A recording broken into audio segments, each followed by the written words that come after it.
A single dad was invited to his ex's wedding for one reason: to be mocked in front of everyone. But when he arrived with bodyguards, the groom suddenly froze, and one hidden truth turned the entire wedding into a moment no one could escape. Before we continue, tell us in the comments, where are you watching from? Miles Calloway almost deleted the wedding invitation the second it appeared in his email. It came with gold lettering, a perfect photo of Sloane Whitaker smiling beside Bennett Vale, and one sentence that felt sharper than it needed to be. We would love for you to join us, if you're able. If you're able? Miles sat at his small kitchen table in Portland, Oregon, while his 8-year-old daughter, Leora, colored quietly beside him. The rain tapped against the window. A half-finished grilled cheese sat on her plate. His work boots were still damp from the parking lot outside the Children's Therapy Center, where he had spent the day installing new safety doors for free. Leora glanced up. "Dad, why do you look like someone stole your sandwich?" Miles closed the laptop gently. "Just an old message." "From a mean person?" He smiled a little. His daughter was too observant for her age. "From someone who used to know me." Sloane had not just known him. 5 years earlier, she had been the woman he thought he would marry. Back then, Miles was not a man people looked past. He was a rising security systems designer, the kind of quiet expert wealthy families hired when they wanted protection without attention. He had been patient, careful, and deeply in love. Then everything collapsed. A major client accused him of mishandling private data.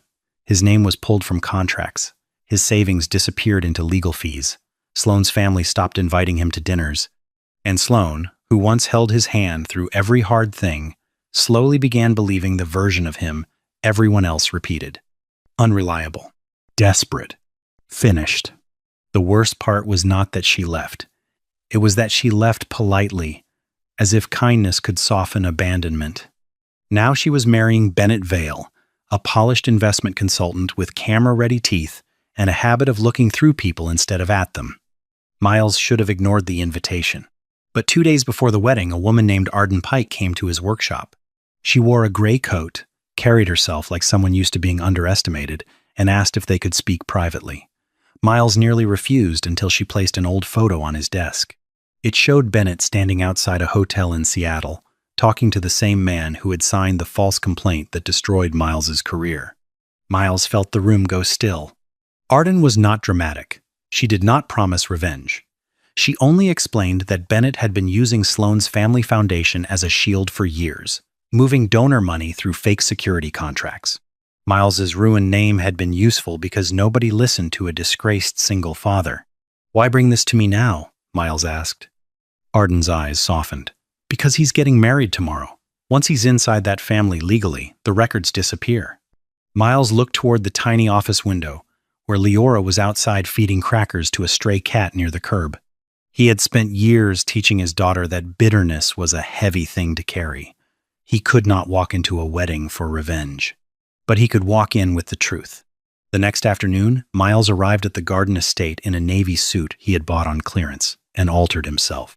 2 licensed security consultants walked beside him, not to intimidate anyone, but because Arden had warned him Bennett might try to block entry. The ceremony chairs were lined in perfect rows. White roses climbed the arch. Guests turned as the black SUV stopped near the entrance. Sloane saw him first. For one strange second, her expression changed. Not mockery, not pride, memory. Then Bennett turned, and his face lost all color. The garden went quiet in a way that made every small sound feel too loud. The photographer lowered his camera. A violinist missed half a note. Somewhere behind the white chairs, a glass clicked against a tray. Sloane tightened her grip around the bouquet. "Miles, why are you here with security?" Miles stopped several feet away from her. He did not step closer. He did not want her to feel cornered on her own wedding day. "You invited me," he said. A few guests exchanged uncomfortable looks. Sloane's mother, Maribel Whitaker, leaned toward someone and whispered something behind her champagne glass. Bennett forced a smile. "This isn't the time for some personal scene." Miles looked at him. "I agree." That made Bennett pause. Sloane's eyes moved between them. She had expected Miles to appear embarrassed, maybe wounded, maybe small enough for the room to quietly laugh at. But he looked calm, not cold, just steady, as if he had already made peace with the cost of standing there. Bennett stepped forward, then leave. One of the security consultants shifted slightly, not aggressively, just enough to remind Bennett that the space was being watched. Miles reached into his jacket and took out a sealed envelope.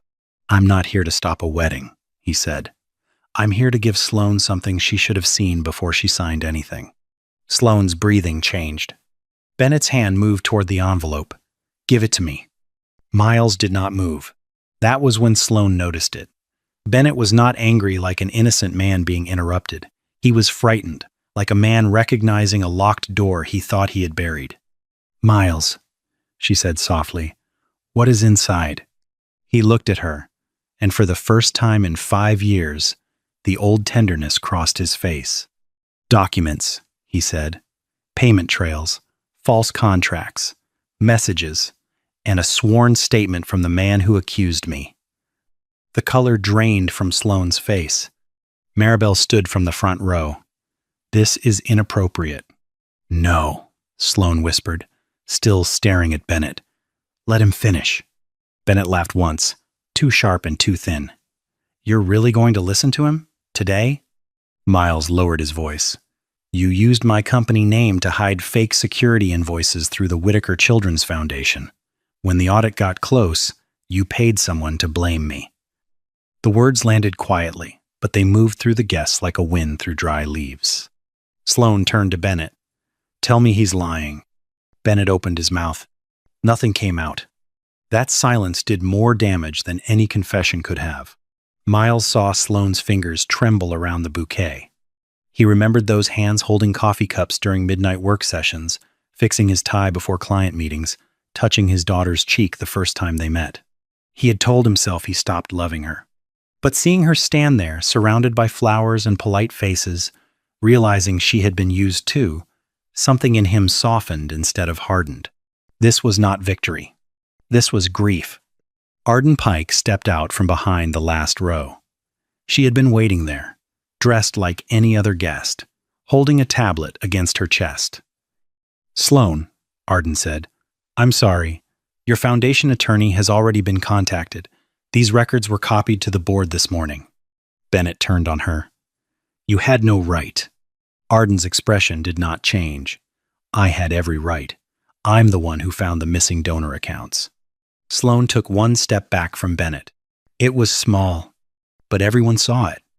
Bennett reached for her wrist. "Sloane, don't let them embarrass us." Miles moved before he thought. "Don't touch her." His voice was not loud. That was what made it powerful. Bennett froze. Sloane slowly pulled her hand away from him herself. Her eyes filled, but she did not cry. Not yet. She looked at Miles. "Did you know before today?" "2 days ago," he said. "And you came anyway?" "I almost didn't." "Why did you?"